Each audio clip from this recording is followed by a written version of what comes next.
Hey guys, Poro here with another Worlds 2025 team breakdown, this time for T1 from the LCK. In a playoffs that shocked everyone, both T1 and Gen G were upset and sent to the lower bracket, where the loser would become the LCK 4th seed. If you had asked anyone during the regular season, they probably would have predicted T1 to be the 1st or 2nd seed, myself included. T1 is easily the greatest organization in the history of the game. The only org that could even come close would be Gen G, who were formerly Samsung Galaxy and won some titles under the Samsung name. T1 have 5 world championships and a massive fanbase, all of which leads to the team having massive expectations and title aspirations. This year, they've had an up and down season, but it was trending pretty well for the back half. They had a massive glow up for LCK Split 2 playoffs, and they carried that momentum into MSI where they dismantled the LPL 1 seed and took Gen G to 5 games in Grand Finals. When they came back for Split 3, they also looked very strong in regular season and were a clear top 2 team in the LCK. However, their playoffs fall from grace was definitely unexpected, so we have to look into what exactly happened there, starting with the players. T1's top laner is Doran. For people who only follow Worlds, this may come as a surprise to you. After a lot of offseason drama, Zeus ended up going to HLE while Doran went to T1. This was viewed as a downgrade at the time and is still considered a downgrade now, but Doran has definitely had stretches of being very good. For anyone who only watches Worlds and remembers Doran as a massive choker, I'm here to tell you that this has been Doran's best year by a good margin so far. Doran still has many of the same issues he used to have. He can die in some lanes where he should never die, he has some issues piloting certain ranged top laners, and he sometimes ends in big fights.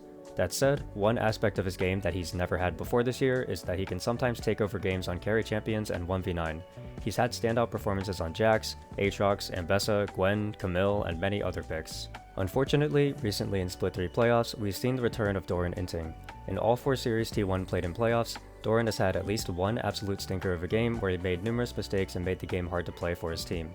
That said, it's very possible that Doran can still turn it around for Worlds.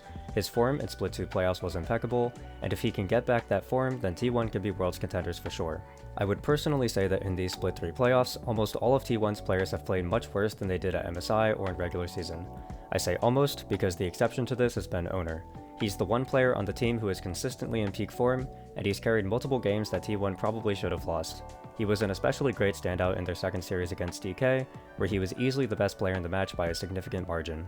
Owner has looked great on every meta jungler not named Qiyana. He's easily the best Jarvan in the world. He's had great games on Sylas, Pantheon, Nocturne, Wukong, and basically anything else you can think of right now.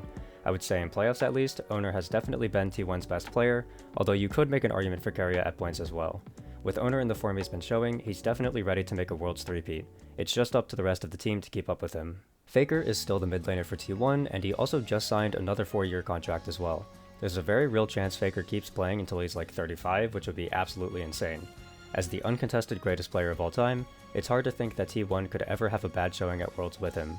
However, his form has been very up and down in recent years. Before I mention anything negative, I want to touch on what Faker has done well. Faker used to be a mechanical prodigy who could solo kill everyone and never die as he 1v9'd every game. His mechanics have fallen off quite a lot as he aged, and he can no longer play this style. For most mid laners, their career would end there. They would fizzle out until they weren't good enough to hold a roster spot, and then they would retire. Faker has instead reinvented himself, and he now plays as a facilitator and a playmaker instead of hard carry. In the biggest moment of the game on the biggest stage when you need one player to step up and win, Faker is your guy. I think Faker's best quality is that no matter who the opponent is or what the stakes are, he always just plays like himself. He lets the game come to him in a way that's very natural, and he will never choke in the same way other less experienced star players will. With that out of the way, it's also clear that Faker's not the laner he once was, and many of T1's losses can be traced back to Faker's inability to lane at a top level. Against the other top LCK mid laners, and even Showmaker, Faker's individual 1 vs 1 laning doesn't hold up, and he often bleeds gold and experience in places where other players wouldn't. This can make games difficult to navigate for the rest of the team, as mid lane determines a lot of how early game objective situations play out. If T1 want to be competitive at Worlds, Faker will need to figure out his laning woes so that the team can get to mid game even. Then there's Umamusume, who in my opinion has been quite hit or miss this split. Similar to the other members of T1, Guma had his struggles in Split 1 and 2 before turning it up for Split 2 playoffs. I also thought he was fantastic at MSI, and had him as my personal pick for best bot laner at the tournament over Ruler. At the start of Split 3, it seemed like Guma was on fire basically every series and that the momentum would continue for him. However, his form seems to have declined a bit for playoffs. Now, to be honest, I think Guma probably isn't to be blamed individually for some of the losses that T1 have dealt with. There were games where he got duo killed in 2v2 lanes and other games where he felt invisible, but it also seemed like he was getting the short end of the stick for multiple of the drafts and that carrying would have been near impossible anyway. I haven't completely given up hope that he can still be in contention for the best bot laner at Worlds. Finally, there's Keria, and I think he's been the other player along with Owner who have continued to maintain world-class form almost the entire split. As of the start of summer, he's decided that Poppy is his flavor of the season pick, and every time he locks it in, it's just a masterclass and a win regardless of how bad a Poppy spot it is. Apart from that, there are so many games where Keria is carrying his team to win almost by himself, and he's easily one of the best supports in the world, if not the best. He can play just about anything these days, whether it be melee or ranged, lane dominant or late game impact. T1 definitely has some problems, but Keria isn't one of them. So what exactly happened to T1? They were on fire and then they weren't, so what's going on? Well, funnily enough, the problem they're running into might have always been there and we just didn't have time to notice. I think for the most part, their gameplay hasn't gotten that much worse. They definitely have issues with their gameplay that I can go over real quick, but note that I think a lot of these problems already existed even when they were in their top form. Problem 1 that I already mentioned is Faker's laning, but with Doran being inconsistent, this can actually lead to neither solo laner being solid. If neither solo laner can play matchups the way they were intended to be played, it's tough to win games. Doran was playing very well in Split 2 playoffs and was playing alright at MSI, but Faker definitely had his early laning issues all year long regardless of how T1 looked. Problem 2 is the big one, and the one they were really exposed for in playoffs, and that's their lack of champion pools. Specifically, I would point to Faker and Guma for this one. Guma hasn't been able to grasp how to properly play Kai'Sa or Ezreal this year. The team has avoided picking those champions for him, and when he is forced to play one, they almost never win. Ezreal has fallen off in Prio in Split 3, so that doesn't hurt as much, but Kai'Sa is still one of the premier carry options, and not being able to play it hurts. The much bigger offender of draft issues is Faker. He can play all of the strongest champions, which is good. His Azir, Talia, Ryze, and Orianna are all strong, and those are important picks to be good at.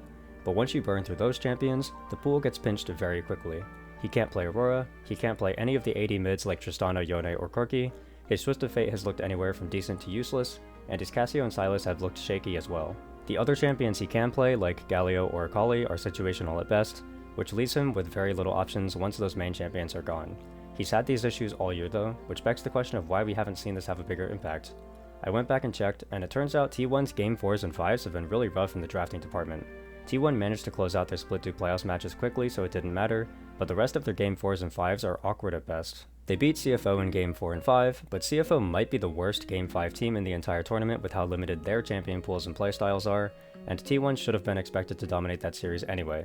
They beat BLG 3-0, but lost a 5-game series to Gen G. I checked the drafts, and despite T1 winning in game 4, I do remember liking Gen G's draft much better. Gen G also straight up had Soul that game, and Canyon just sold it by going for an ill-advised flank. I also remember heavily preferring AL's draft in game 5 against T1 in the next round, although that game was over before it really even started.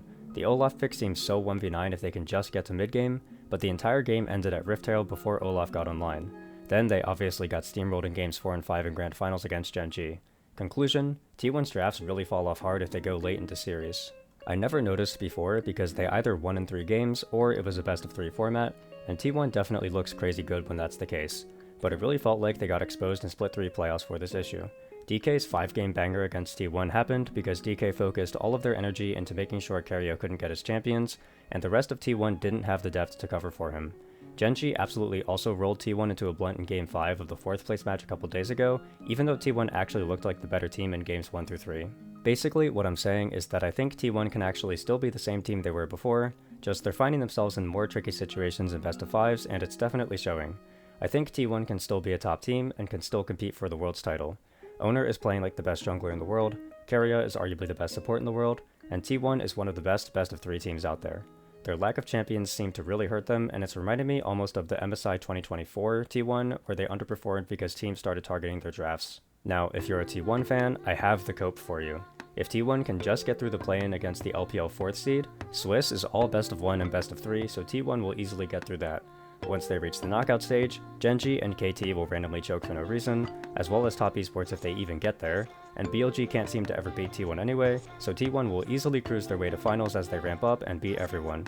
We all know Faker is a late game scaler at internationals, so the 3P is basically guaranteed at this point. Keep your heads up, Riot would never let T1 lose. That's all I have for you for this one. 4 down, 13 to go. I recently started a Patreon for people who want to support me more while I'm making these videos. I have 3 tiers, each with varying amounts of benefits, including different types of behind-the-scenes content, and even a custom Poro drawing that I'll display in video outros.